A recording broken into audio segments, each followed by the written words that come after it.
로마서 2장 25절에서 29절까지 말씀입니다. 로마서 2장 25절에서 29절 우리 함께 합독합니다. 네가 율법을 행하면 할례가 유익하나 만일 율법을 범하면 네 할례는 무할례가 되느니라. 그러즉 무할례자가 율법의 규례를 지키면 그 무할례를 할례와 같이 여길 것이 아니냐. 또한 본래 무할례자가 율법을 온전히 지키면 율법 조문과 할례를 가지고 율법을 범하는 너를 정죄하지 아니하겠느냐. 무릇 표면적 유대인이 유대인이 아니요 표면적 육신의 할례가 할례가 아니니라. 오직 이면적 유대인이 유대인이며 할례는 마음에 할지니 영에 있고 율법 조문에 있지 아니한 것이라. 그 칭찬이 사람에게서가 아니요 다만 하나님에게서니라. 아멘. 여러분과 제가 칭찬을 사람에게 듣는 것이 아니라 하나님한테 듣는다는 것, 이게 우리 신앙생활의 가장 중요한 우리의 기준입니다. 사람의 마음에 들고 사람 눈에 들어오는 그 칭찬이 아니라 하나님께 칭찬받는 자가 되시기를 주님의 이름으로 축원드리겠습니다. 근데 하나님께 칭찬은 들려요, 안 들려요? 안 들리죠. 감도 못 잡습니다. 그리고 어떨 때는 지나가 봐야지 내가 하나님의 칭찬을 받은 사람이었구나, 이걸 깨닫고 알게 된다는 겁니다. 그러니까 우리는 뭐든지 조급하고 조바심 내서는 이 긴 하나님의 말씀의 세월 속에 때로는 우리가 깊음 속에 있기도 하고 때로는 우리가 가장 높은 곳, 인간이 하나도 없는 곳, 그곳에 서 있을 수도 있다는 것, 그걸 알고 우리가 신앙생활 하는 거죠. 그게 우리가 하나님의 말씀을 보는 자세입니다. 하나님의 말씀 성경 66권은 저도 마찬가지지만 다 못 외워요. 독한 유대인들이나 모세 오경을 외운다고 외워되는 거죠. 근데 그거 가지고도 하나님은 어마어마한 축복을 유대인들에게 육신적인 축복을 해 주십니다. 그러나 우리는 그 성경을 다 외우지 못한다 할지라도 때로는 하나님의 성경 말씀 심해서 66권 중에 어느 한 장 한 절이 안 귀한 것이 없고 정말 하나님의 은혜가 넘쳐나지 않은 것이 하나도 없다는 것을 우리가 분명히 알고 성경책을 손에 쥐고 하나님 말씀을 대해야 한다는 겁니다. 그런 차원에서 지금 우리가 로마서를 보고 있는데 가끔 지금 로마서를 제가 하면서 저 참 어렵다라고 하는 표현이 여러 가지 의미가 있습니다. 시작하기 전에 제가 이제 대학교 이렇게 공대를 갔죠. 그래서 1년은 이렇게 일반 과목이라 그래가지고 이렇게 여러 가지 다른 여러 가지 국어 영어 이런 거 다른 걸 배운단 말이죠. 2학년 때부터 전공을 시작하는데 딱 2학년이 되니까 교수님이 책을 사라고 탁탁탁 적어주는데 이게 전부 다 영어 원서라. 여태까지는 한글로 된 책만 보다가 대학교 2학년이 되니까 이 전공 소적이 전부 다 영어책, 그것도 이렇게 두꺼운 영어책을 그중에 몇 권은 아직도 제 집에 꽂혀 있습니다. 하도 역사가 있어서 나름 다른 게 아니고 제가 그걸 어떤 게 아니고 그건 다 자지러지는 거죠. 학생들이 이제 그동안 편안하게 영어 생활 해오다가 그 두꺼운 전공 영어 서적을 보니까 다들 엄두를 못 내더라고요. 저도 마찬가지였죠. 그러니까 하루 이틀 지나다가 제가 이래서는 안 되겠다 싶어가지고 도대체 더 들어봐야 더군다나 그 영문 쓴들 그 사이사이에 수학에 미적분이 들어가 있는 공식들이 막 섞여 있기 때문에 이거는 우리가 도저히 감당하기가 힘들더라고요. 그래서 이제 제가 하루는 어느 날부터는 작정을 했죠. 일단 그중에 제일 아주 무식하게 보이는 전공책 한 권을 선택을 했어요. 그래서 시작부터 서론부터 이 콘사이스 영한 사전, 그 당시에는 빨간 거 좀 두꺼운 게 손잡이 있었어요. 그걸 가지고 아침부터 저녁까지 밤까지 도서관에 앉아서 한자 한자 모르는 단어는 무조건 사전 찾아보고 빨간 줄 쳐가면서 봤어요. 그러니까 반 페이지도 못 가서 하루가 끝나더라고요. 그런데 이틀째 되는 날 또 한 페이지 가고 3일째 되는 날 또 한 페이지 넘어가고 이게 일주일 정도를 씨름을 했는데 몇 페이지를 지나고 나서부터는 사전을 찾을 필요가 없어요. 왜?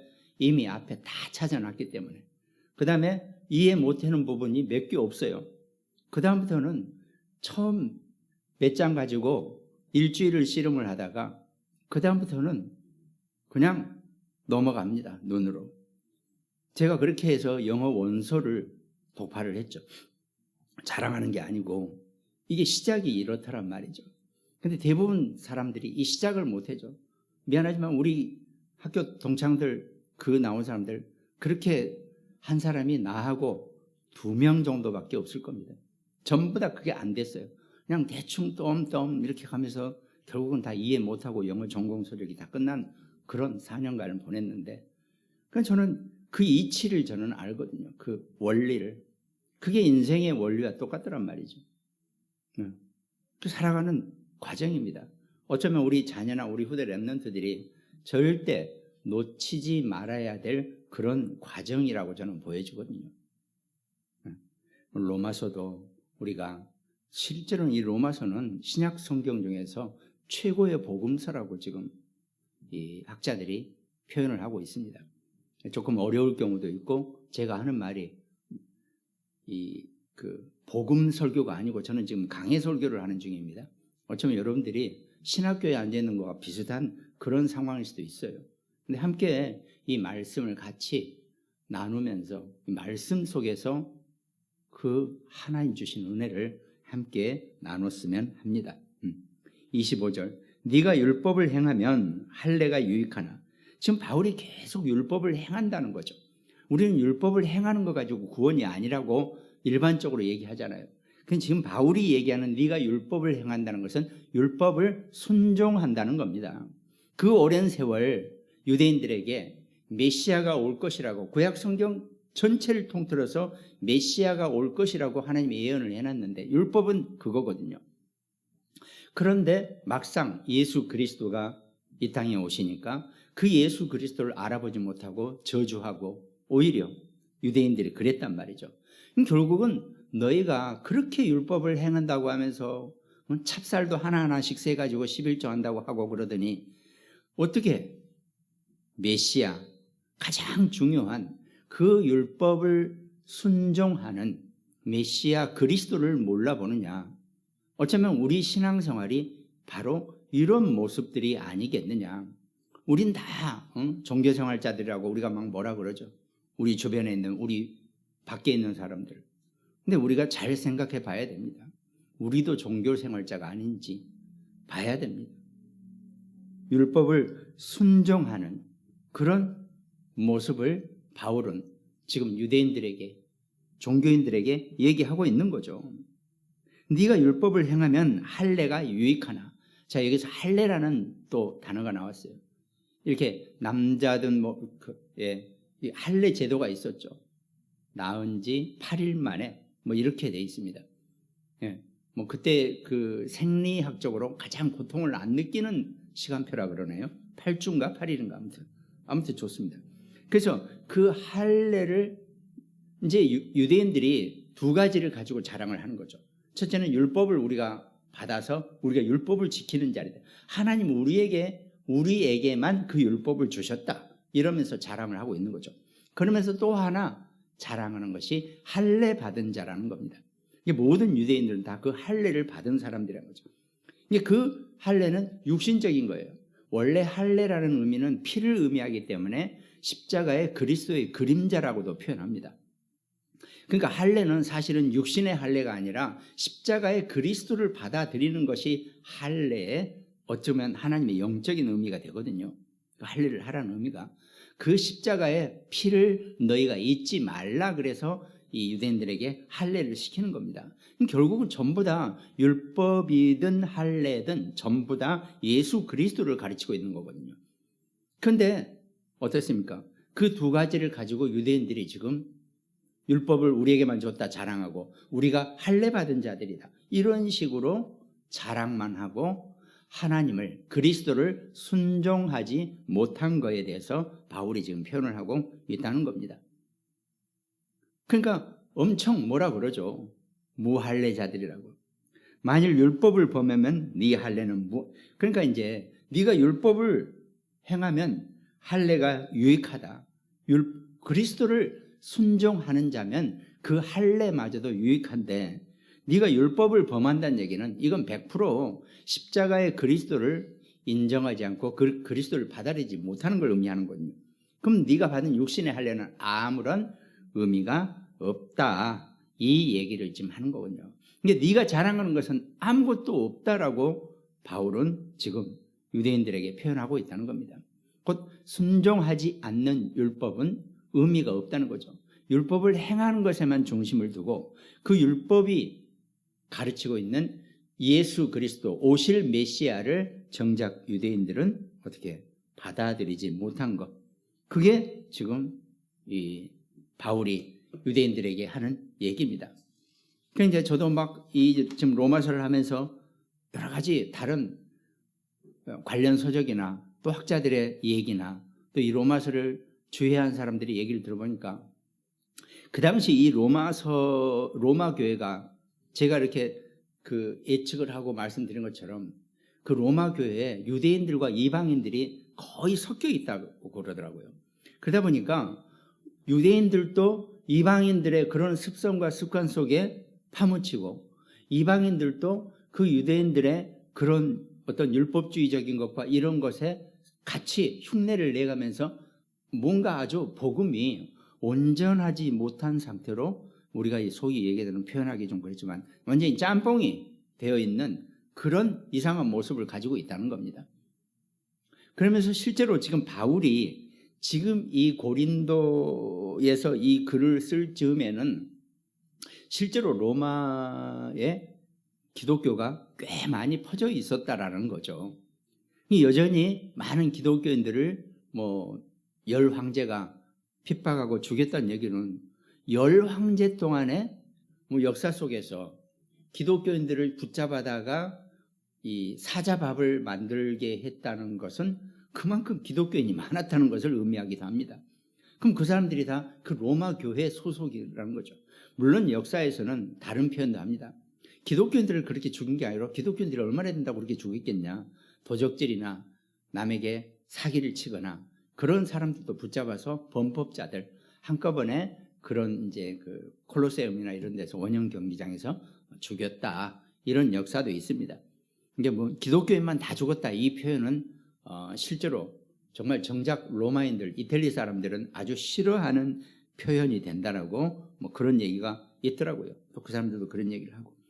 어쨌든 네가 율법을 행하면 할례가 유익하지만 만일 율법에 순종하지 않는다면 네 할례는 의미가 없다. 무할례가 된다. 24절은 그렇게 표현하고 있다는 겁니다. 그러니까 그 할례마저도 유익하게 하는 것은 율법의 믿음과 순종의 자세를 바울은 표현하고 있다는 겁니다. 26절에 그런즉 무할례자가 이제 여기서 또 다시 바울이 이렇게 표현하죠. 무할례자가 여기서 무할례자는 이방인을 표현합니다. 무할례자가 율법의 규례를 지키면 그 무할례를 할례와 같이 여길 것이 아니냐 그랬습니다. 이거는 이방인이 그 예수 그리스도를 듣고 영접하고 하나님의 자녀가 되고 하나님의 백성이 된다는 겁니다. 그러면 율법의 규례를 지킨다는 얘기는 그 율법이 제시하는 메시아를 받아들이고 그 메시아를 순종하고 그 메시아의 언약을 붙잡으면 할례 받지 않은 것을 할례와 같이 여길 것이 아니냐 그랬습니다. 이제 와서 다 함께 무슨 할례를 합니까? 이방인들은. 그러나 이 사람들은 율법이 제시하는 율법이 표현하는 그 복음에 예수 그리스도를 영접하고 하나님의 자녀가 됐다면 굳이 그 무할례가 의미가 없는 것이 아니라 그 무할례가 할례와 같이 여겨질 것 아니냐. 너희가 그렇게 자랑스럽게 표현하는 그 할례와 같이. 그러니까 할례 받아놓고 그리스도를 순종하지 못하는 너희보다는 할례 받지 않은 상태에서 예수 그리스도를 받아들이는 것, 그 예수 그리스도를 영접한 것이 훨씬 유익하고 가치 있는 것이다. 이건 결국 성경 전체에서 지금 얘기하는 겁니다. 구원은 하나님의 전적인 선물이라는 거죠. 그러니까 할례 받지 않은 이방인들이 하나님의 선물로 말미암아 그 예수 그리스도를 영접하고 하나님의 자녀가 되고 하나님의 백성이 된다는 것, 그게 훨씬 더 중요한 일이고 가치 있는 것이다라고 하면서 바울이 지금 표현하고 있다는 겁니다. 그러니까 뭔가 지금 로마 교회에 있는 유대인들이, 이방인들이 자꾸 와서 예수 그리스도를만 영접하고 그 영접만 입으로 고백했다고 뭔 표현이 있어, 할례를 받아야지 이러면서 이방인들과 그 교회 안에서도 서로 갈등이 있고 반목이 있다는 얘기를 바울이 분명히 들었을 거란 말이죠. 그러니까 그 부분을 교정해 주느라고, 진짜 올바른 복음 속에 깨어나지 않으면은 똑같이 무할례자나 율법 없는 자나 불신자나 똑같은 종교 생활을 하는 것이 기독교인이 돼버린다. 물론 예수 그리스도를 영접했기 때문에 하나님의 자녀가 된 것은 100% 맞습니다. 근데 육신의 삶을 살면서 불신자와 똑같이 그 생각과 마음 상태를 가지고 산다면 그건 무슨 의미가 있느냐, 얼마나 그게 더 힘든 일이 아니겠느냐, 이렇게 표현합니다. 물론 지금 바울이 지금 이 로마서를 쓴 이 초대교회는 신학이 완성이 되지 않은 상태예요. 오늘날 제가 배운 신학은 예수 그리스도를 영접하고 하나님의 자녀가 되면 절대로 번복이 안 된다는 것이 우리 정통신학의 내용입니다. 그러나 이때까지는 아직 그 부분까지는 바울이 명확하게 신학적으로 표명이 안 된 상태일 거란 말이죠. 그래서 바울이 이렇게 표현을 하는 겁니다. 또 27절에 또한 본래 무할례자는 이방인이죠. 이 무할례자가 율법을 온전히 지키면, 만약에 이방인이 이 율법을 온전히 지켜서 예수 그리스도를 영접하고 하나님의 귀한 백성이 되었다면, 네가 유대인인 네가 율법 조문과 할례를 가지고 율법을 범하는 너를 정죄하지 아니하겠느냐. 저들은 하나님의 신민이라면서 선택된 백성이라면서 저 왜 저래? 응? 왜 저렇게 예수 그리스도를 정확하게 따르지 못하고 그 그리스도를 정확하게 바라보지 못하는 것, 이걸 가지고 지금 이방인들이 표현을 한다는 겁니다. 그걸 가지고 너를 정죄하지 않겠느냐, 너희를 이상하니 판단하고 너희를 정죄하지 않겠느냐, 이렇게 얘기한다는 거죠. 이 조문이라는 의미 자체가 고린도후서 3장 6절에 보면 그가 또한 우리를 새 언약의 일꾼 되기에 만족하게 하셨으니 율법 조문으로 하지 아니하고 오직 영으로 함이니 율법 조문은 죽이는 것이요 영은 살리는 것이니라고, 이렇게 고린도후서에 바울이 써놨습니다. 그러니까 율법 조문은 사람의 영을 죽이는 것이라는 거죠.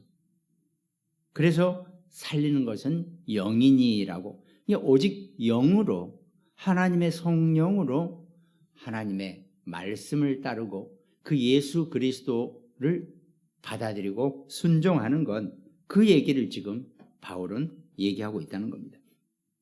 28절에 보니까 무릇 표면적 유대인이 아니요 표면적 육신의 할례가 아니니라 그랬습니다. 여기서 표면적이라는 것은 겉으로 드러난다는 걸 의미합니다. 그러니까 유대인같이 생기고 유대인이라고 하는 그 표면적 유대인이 영적 유대인이 아니라는 겁니다. 여러분과 저는 오늘날 전부 다 우리가 영적으로 아브라함의 후손이요 영적 유대인입니다. 우리는 전부 다. 왜? 유대인이라는 의미 자체는 사실은 그 못된 어떤 뜻의 유대인이 아니라 하나님이 선택한 선민을 의미합니다. 이게 선민이 맞아요. 근데 온전하게 선민주의에 빠지지 않고 이 선민의 축복을 누리는 것, 그것이 영적 유대인이라는 겁니다. 그러니까 우리는 분명히 구원받고 하나님의 자녀가 됨으로써 우리는 전부 다 영적인 유대인이지 표면적 유대인이 되려고 하는 건 결코 아니라는 겁니다. 그걸 바울이 명확하게 표현을 하는 거죠. 실제적으로 훗날 이 신학자들이나 이 학자들이, 주석가들이 이 로마서를 읽으면서 완전히 이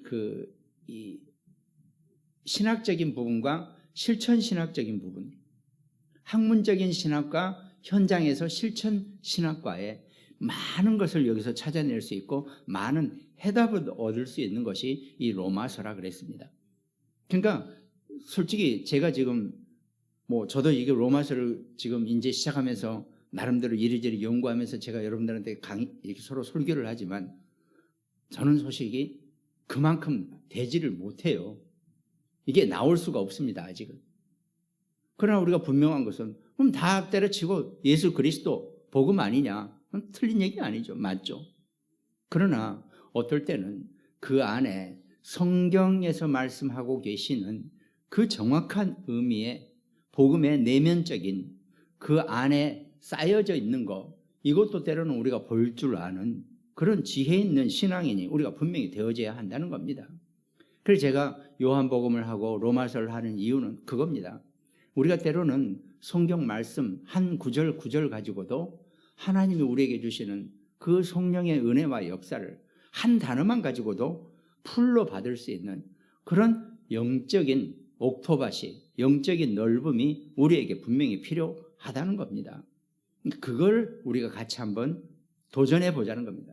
저는 이 로마서를 시작하면서 엄청난 도전을 지금 하고 있는 거거든요. 그래서 그 부분을 여러분들이 감안하시고 정말 이 바울이 쓴 로마서의 말씀 속에서 하나님 여러분과 제게 주시는 실질적인 신앙의 성숙된 신앙의 지혜 있는 신앙자의 모습을 우리가 분명히 바라보기도 하고 우리가 얻어내야 한다는 겁니다. 표면적 유대인이 아니요. 표면적 육신의 할례가 아니다. 아예 바울이 확실하게 구분을 한 거죠. 우리는 그 예수 그리스도를 영접하고 하나님의 자녀가 됨으로써 여러분과 저는 전부 다 영적인 유대인이 된다는 겁니다. 그런데 뭔지 모르게 그 유대인들이 그 수천 년간 이 율법의 복음을 붙잡고 그걸 안 잊어버리기 위해서 이 자손 후대에게 전하기 위해서 전승을 하기 위해서 모세 오경 정도는 달달 외워버릴 정도로 그렇게 열심인 사람들입니다. 그런데 막상 예수 그리스도가 이 땅에 오시니까 그 그리스도를 순종하지 못하는 것, 이게 지금 어마어마한 딜레마이기도 하고 정말 정말 하는 그런 내용입니다.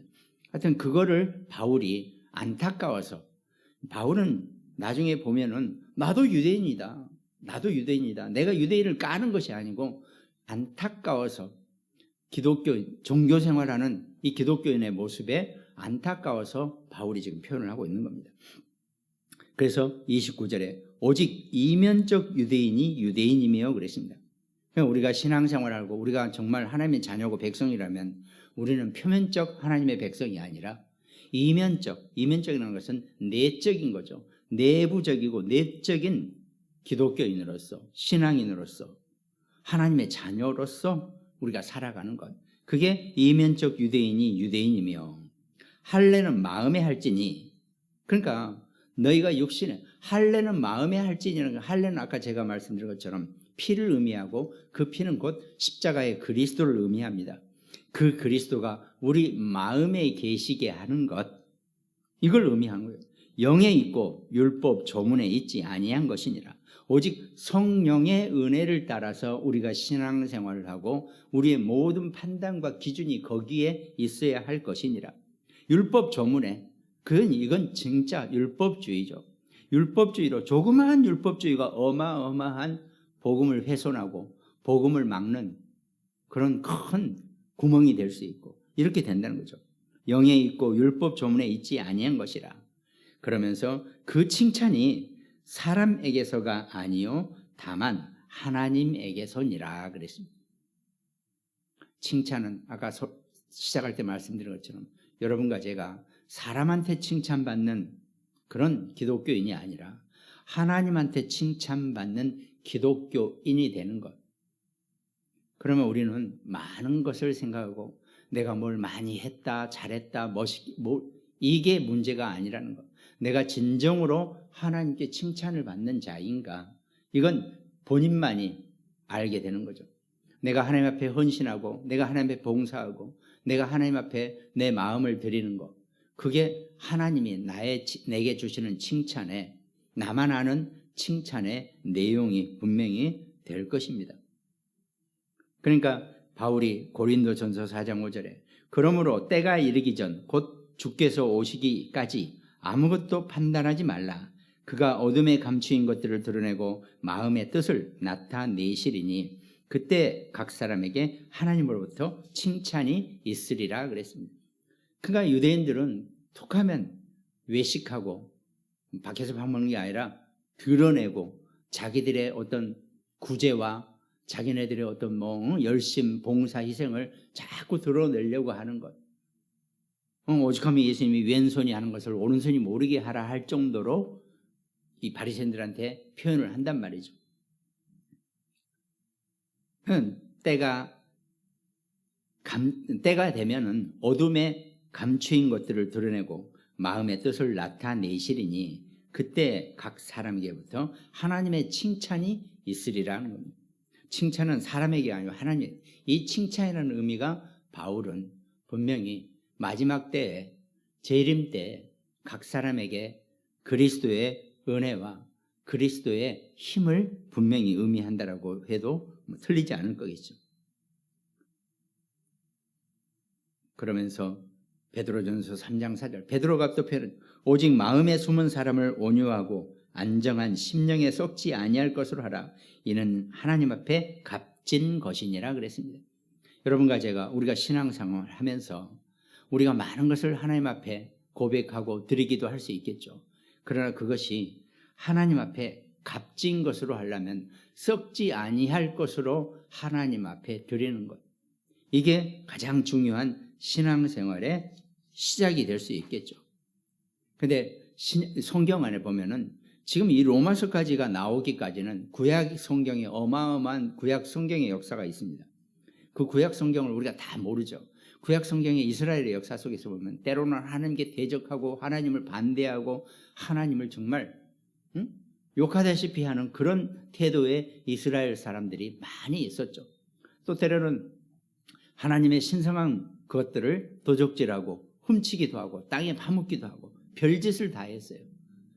그런 내용의 역사 속에서 하나님이 너희가 목이 곧은 백성이라고 하나님이 이스라엘 백성들에게 중간에 보면요, 때로는 이 구약 성경에서도요, 하나님이 이스라엘을 돌아보지 않고 이스라엘을 저주하고 아주 이스라엘을 꼴도 보기 싫어하는 그런 내용이 많이 나온다는 겁니다.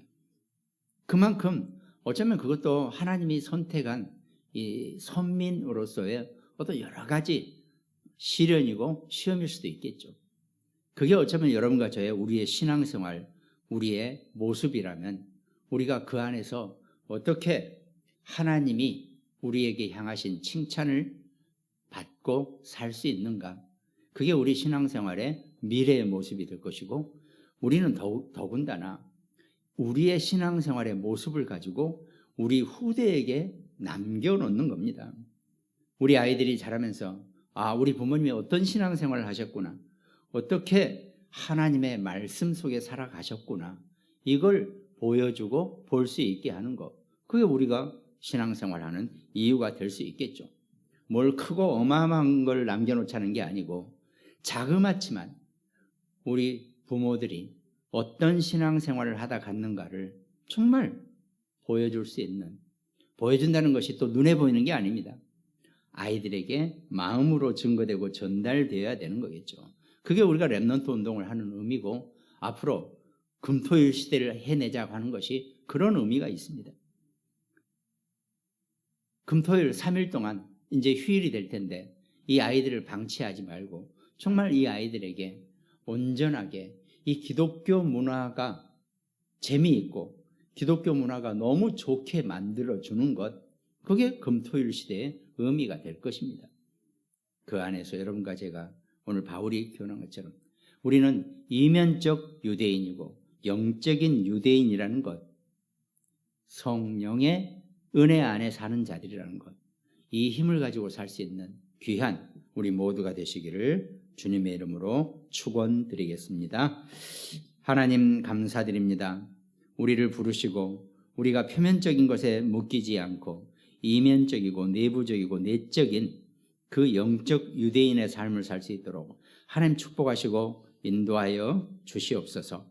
오직 성경에서 말씀하시는 그 은혜의 말씀을 가지고 온전하게 하나님의 뜻과 계획을 발견할 수 있고 하나님이 찾으시는 자가 될 수 있도록, 하나님의 칭찬을 받는 자가 될 수 있도록 우리를 인도하시고 축복하여 주시옵소서.